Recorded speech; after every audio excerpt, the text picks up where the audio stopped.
Pernah terpikir kalau satu hal yang paling sering kamu ragukan justru adalah sumber kekuatan terbesarmu? Banyak orang mencari motivasi keluar, padahal gaya stoik mengajarkan sesuatu yang sunyi tapi dalam. Percaya pada diri sendiri adalah fondasi ketenangan. Bukan percaya bahwa hidup akan selalu mudah, tapi percaya bahwa apapun yang terjadi, kamu mampu bersikap benar. Dari keyakinan inilah rasa kuat muncul, bukan meledak-ledak, tapi stabil dan tahan lama, seperti batu yang tetap diam meski ombak datang berkali-kali. Langkah pertama menghidupkan rasa percaya diri ala stoik dimulai dari kesadaran tentang kendali. Tidak semua hal ada di tanganmu, dan itu bukan kelemahan. Pikiran, sikap, dan keputusan adalah wilayah kekuasaanmu. Cuaca, masa lalu, dan penilaian orang lain bukan. Saat kamu berhenti memaksa mengontrol segalanya, beban mental berkurang. Kepercayaan diri tumbuh karena kamu fokus pada hal yang benar-benar bisa kamu lakukan, bukan pada hal yang hanya menguras emosi. Stoik mengajarkan untuk tidak memusuhi kenyataan. Apapun yang terjadi, terimalah terlebih dahulu. Bukan pasrah tanpa usaha, tapi berhenti berperang dengan realitas. Saat kamu menerima keadaan, pikiran jadi lebih jernih untuk melangkah. Rasa percaya diri muncul karena kamu tidak lagi sibuk mengeluh.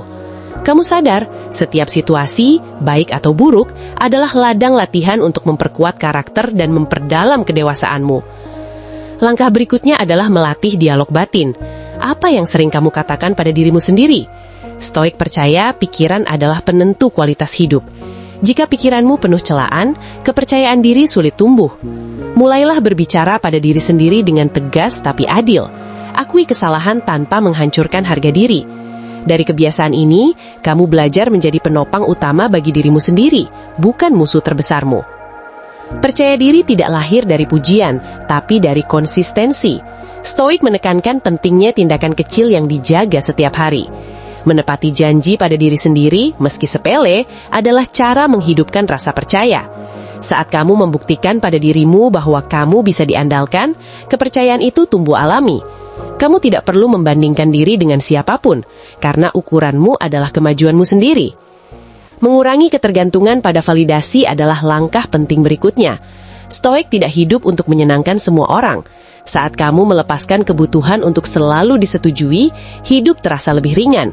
Kamu mulai bertindak berdasarkan nilai, bukan reaksi orang lain. Dari sini, rasa percaya diri menjadi lebih kokoh, karena ia tidak lagi bergantung pada sesuatu yang di luar kendalimu. Stoik juga mengajarkan latihan menerima kemungkinan terburuk, bukan untuk menakut-nakuti diri, tapi untuk membangun mental yang siap. Saat kamu sudah membayangkan skenario sulit dan tetap berkata, "Aku bisa menghadapinya," rasa percaya diri menguat. Kamu tidak mudah panik saat rencana berantakan, karena jiwamu sudah lebih dulu terlatih untuk tetap tenang. Kesederhanaan adalah bahan bakar ketenangan. Saat keinginanmu tidak berlebihan, kamu tidak mudah kecewa. Stoik percaya, semakin sedikit yang kamu butuhkan untuk merasa cukup, semakin besar kekuatan batinmu. Dari hidup yang sederhana, muncul keberanian untuk melangkah tanpa rasa takut berlebihan akan kehilangan. Mengelola emosi adalah inti kepercayaan diri ala Stoik. Emosi tidak ditekan, tapi dipahami. Saat marah atau kecewa, kamu tidak langsung bertindak.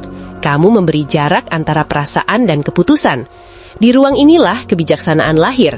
Orang yang mampu menguasai responsnya akan selalu merasa lebih percaya diri, karena ia tidak mudah dikuasai keadaan. Waktu sendiri menjadi momen penting dalam perjalanan ini. Stoik menghargai refleksi harian. Bertanya pada diri sendiri, apa yang sudah dilakukan dengan baik dan apa yang perlu diperbaiki. Dari kejujuran ini, kamu tumbuh.